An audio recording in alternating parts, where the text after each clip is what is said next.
chicos, bienvenidos a nuestra charla de seguridad. El día de hoy tenemos a un nuevo integrante que se está acoplando a nuestra rama, que se llama Carlos Jiménez, y él el día de hoy nos va a hablar sobre los keylogger. A continuación, unas palabras de nuestro líder de la rama, José Luis. Buenas tardes, un gusto que todos estemos aquí presentes, no esperábamos tanto público. La bienvenida a Carlos, nuevo integrante. Estamos felices porque hemos logrado el cronograma este semestre de completar todas las charlas. Ha sido un buen inicio. Esperamos que sí podamos seguir el próximo semestre dándole con todo. Ahora, con ustedes, Carlos.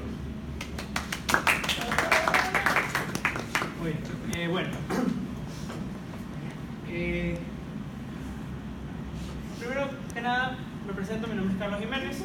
Voy a hablar un poquito sobre lo que es los keyloggers y las amenazas que este software, o también hardware, tiene para las personas. Primero que nada, ¿qué son los keyloggers? Bueno, los keyloggers son la manera en que un ciberatacante o un ciberdelincuente puede capturar y registrar todo lo que la víctima está tecleando.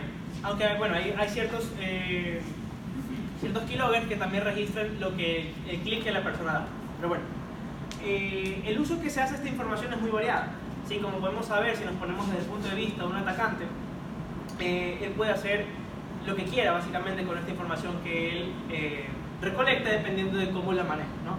También vamos a ver a lo largo de la presentación varios de los vectores de ataque que existen para esta herramienta. ¿Okay? Bueno, primero cabe aclarar que los keyloggers no son solo software, ¿sí? También tenemos dispositivos de hardware que permiten hacer esta función. Normalmente son como una especie de USB, ¿sí? Que se conectan en la parte de atrás de un CPU, normalmente, ¿sí? Porque en una laptop sería muy visible, ¿okay? Y en el puerto donde se conecta el teclado. Normalmente se conecta el teclado, el hardware malicioso, y ahí se conecta el CPU, ¿okay? Entonces es la misma función, esto tiene un script integrado en el microchip que hace que todo lo que el usuario teclee lo registre en algún tipo de almacenamiento, ¿okay? Luego tenemos los más populares, que son los keyloggers de software, ¿sí? Que actualmente son muy comunes. De hecho, en casi todos los ataques de troyanos o de algún tipo de software malicioso viene incluido estos keyloggers, ¿sí? Como una parte adicional o complementaria de estos malware, ¿okay? Bueno, ¿qué repercusiones tiene? Como ya lo mencioné, con un keylogger básicamente el cifrado resulta inútil. ¿Sí? Todas las seguridades que tenemos para comunicarnos a través de la web, para comunicarnos a través de protocolos, SSL, TLS, toda la criptografía que hay en las comunicaciones, se ve básicamente bypassada porque lo que estoy haciendo es capturar en texto plano lo que el usuario está escribiendo. ¿Okay? Entonces, si eso yo logro de alguna manera enviarlo a algún servidor que yo tengo o algún repositorio mío, básicamente tengo toda su información. ¿Okay? Como es obvio e intuitivo, esto se utiliza para el robo de información, para el robo de credenciales, normalmente es muy utilizado para el robo de contraseñas en empresas, ¿sí? Y bueno, esto a la larga también genera posibles chantajes por parte del ciberatacante, ¿sí? Como podemos ver en los casos típicos de ransomware, donde se encripta la información. Asimismo, las personas pueden chantajear a las víctimas diciendo que tienen estas cuentas y estas claves y piden dinero a cambio, ¿no?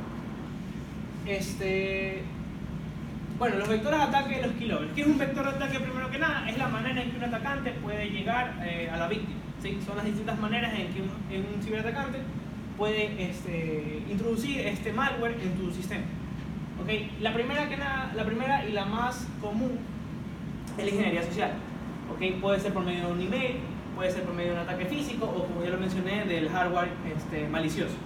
¿Okay? Puede ser por un Trojan Downloader, que es un malware que su única función es descargar más malware, ¿sí? Y que lo podemos descargar en cualquier sin darnos cuenta, ¿sí? Muchas veces esto se ve en las páginas que suelen abrir bastantes pop-ups en nuestra computadora, ¿sí? Normalmente a veces uno no se da cuenta, o si no tiene el antivirus actualizado, descargan estos downloaders y que más adelante, ¿sí?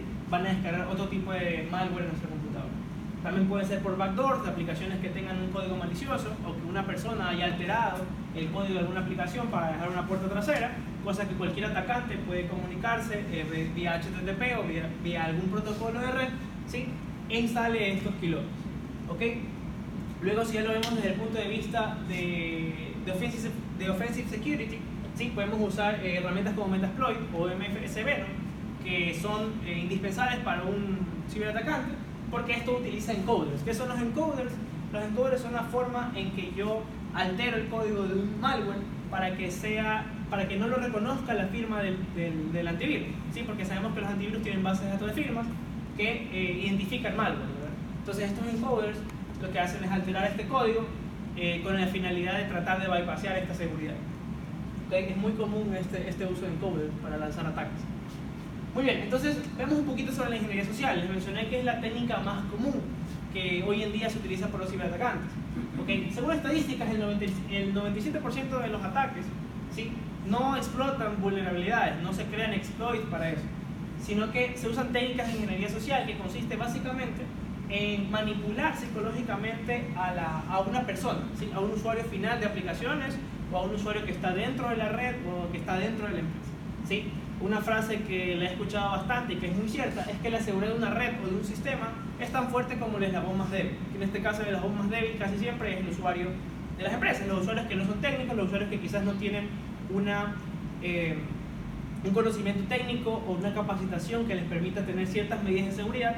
Normalmente los ciberatacantes ahí es donde apuntan para aplicar técnicas de ingeniería social para conseguir incrustar no solo keyloggers, sino muchos tipos de malware. ¿Okay? Entonces, eso quería dejarlo claro porque esta técnica es muy usada. De hecho, como lo mencioné, casi no se tiene mucho esfuerzo en desarrollar exploits nuevos ni nada de esto, sino que se trata siempre de atacar al usuario, ya sea por vía email, como los conocemos los típicos de phishing, o con algún tipo de publicidad falsa, etcétera, etcétera, etcétera. ¿Okay? Bueno, vamos a ver un pequeño demo, a ver si carga. Sí, carga.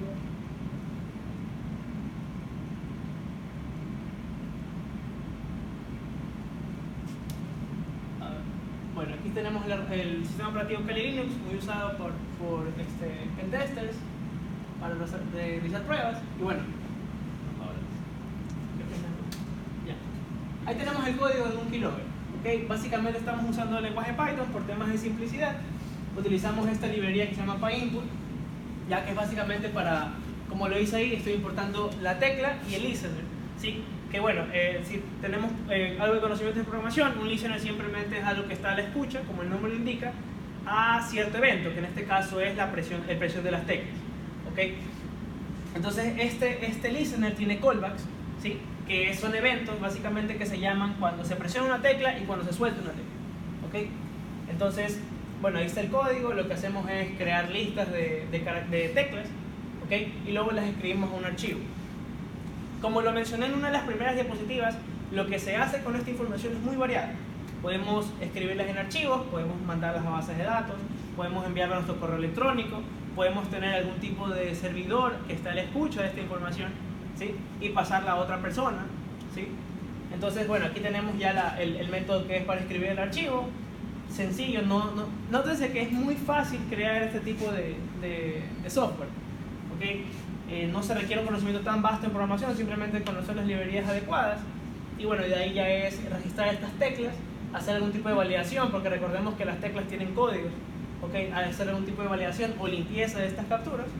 Y bueno, ya ahí luego generamos el archivo, ¿no? Entonces se corre como cualquier script de Python, ¿sí? Y bueno, dice que está escuchando, está a la escucha de la vez. Entonces vamos a ver, bueno, ya estaba una prueba anterior, lo que está escribiendo el usuario, ¿no? Entonces, imagínese que el usuario está ingresando, tiene este keylogger activado y está ingresando o está mandando chat donde está diciendo la clave de su banco, que es una muy mala práctica, pero hay personas que lo hacen porque confían en la persona que la está escribiendo. O el típico caso en que estoy haciendo un login en una aplicación web o cualquier tipo de aplicación, ¿sí? Todo esto está registrado en el keylogger, ¿okay? Entonces, bueno, en este caso yo decidí enviarla a mi correo. Como podemos ver, aquí están llegando todas las capturas de los archivos que yo estoy registrando. Esto puede variar, como lo digo, o sea, mucho más de que está en mi máquina, yo puedo hacer que por algún tipo de ataque como path injection, por ejemplo, hacer que una persona dé un clic en un link malicioso y lo que ella haga en esa aplicación me va a llegar a mí. Entonces aquí podemos ver que falta un poco de limpiar porque tenemos estas palabras keys, pero básicamente tenemos palabras que se distinguen, ¿no? Tenemos mi cuenta bancaria, tiene por clave, etcétera, etcétera, etcétera, y aquí nos da la clave, que fue la que yo ingresé. ¿Sí? Luego en el caso del input del Facebook, también pone el correo y la contraseña, que era password 1, 2, 3, 4.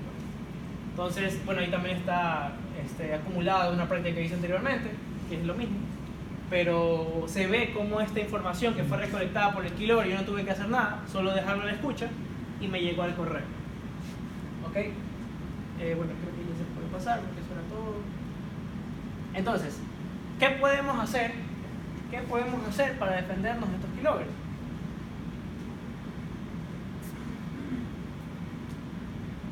Bueno, ¿qué podemos hacer?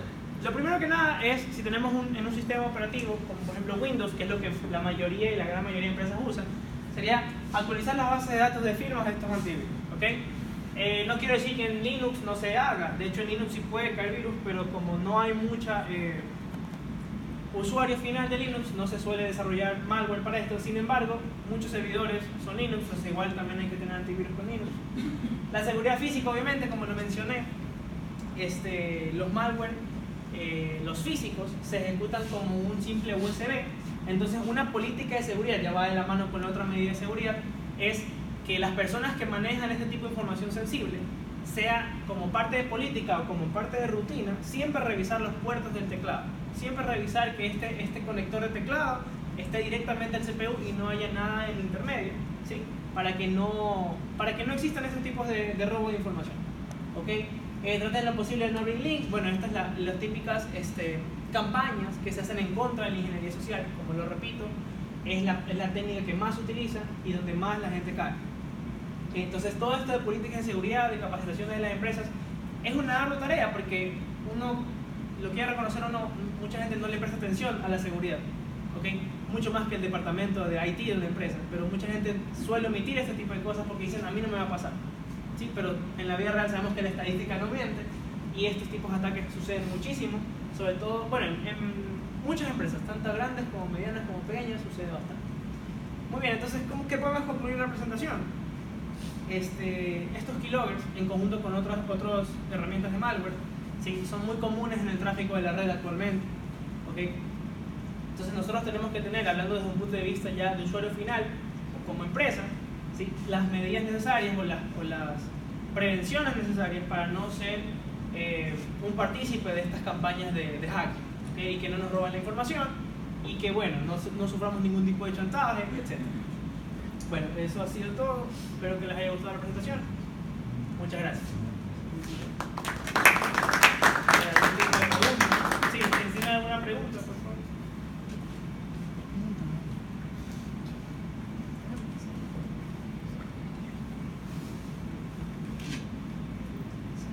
Una pregunta, por ejemplo, si ya estoy infectado, ¿habría alguna forma de detectar si estoy infectado? Sí, o sea, por eso en una de las que yo mencioné, cuando tú actualizas la firma, ¿sí?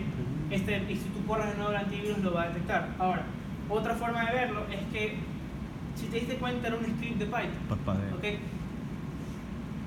¿Qué cosa? Parpadea el teclado cuando estás escribiendo. Ah, ok. Pero espérate, lo que pasa es que si tú te das cuenta era un script de Python. Este script, por mucho más que tú lo camufles, va a estar en el administrador de tareas de tu sistema operativo. Entonces, si tú tienes ¿cómo se llama? La intuición de que estás bajo un ataque de estos, puedes revisar el administrador de tareas y ahí va a estar el mal. Sí, es seguro que ahí va a estar. Entonces ahí lo finalizas. Otra, bueno, es tener estas medidas de seguridad con los teclados, ¿sí? Y poner prevenciones de que no se conecte ningún otro tipo de dispositivo entre el teclado, el cable de teclado y el CPU.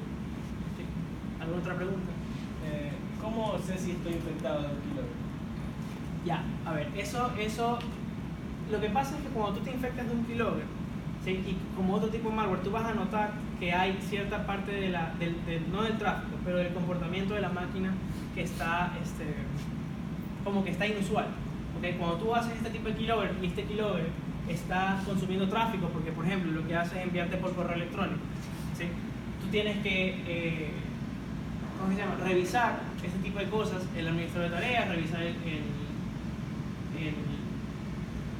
el tráfico de la red, Sí, pero como te estoy diciendo, son cosas que lo haría alguien que sabe de esto. ¿Sí? Para un usuario final es muy complicado, porque no es como un virus que empieza a poner más lento, o se nota mucho que se empieza a poner más lento la computadora. ¿Okay? Entonces, básicamente para un usuario final no es muy visible esta parte. Entonces lo que se hace es confiar en los antivirus.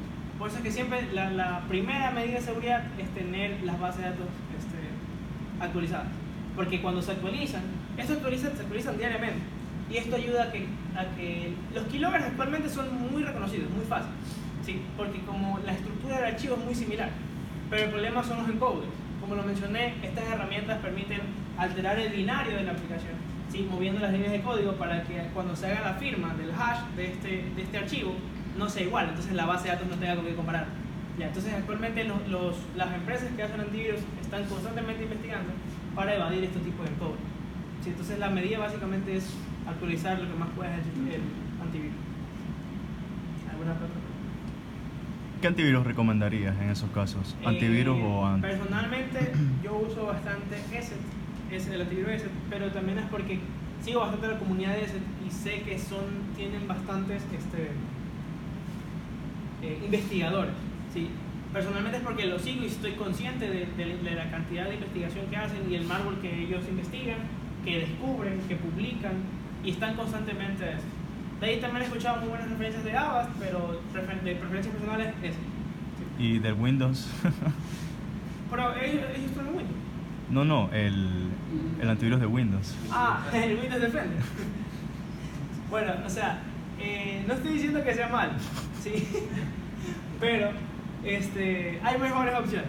¿Sí? El problema de Windows es que ellos, a pesar de que sí tienen una rama de ciberseguridad que se dedica a esto, el problema es la forma en que ejecutan los archivos.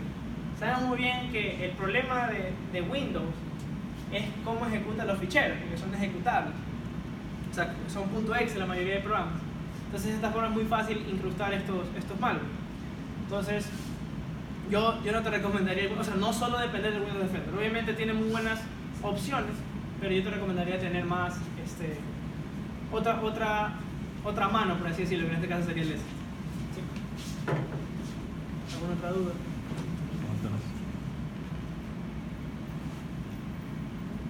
Bueno, muchas gracias.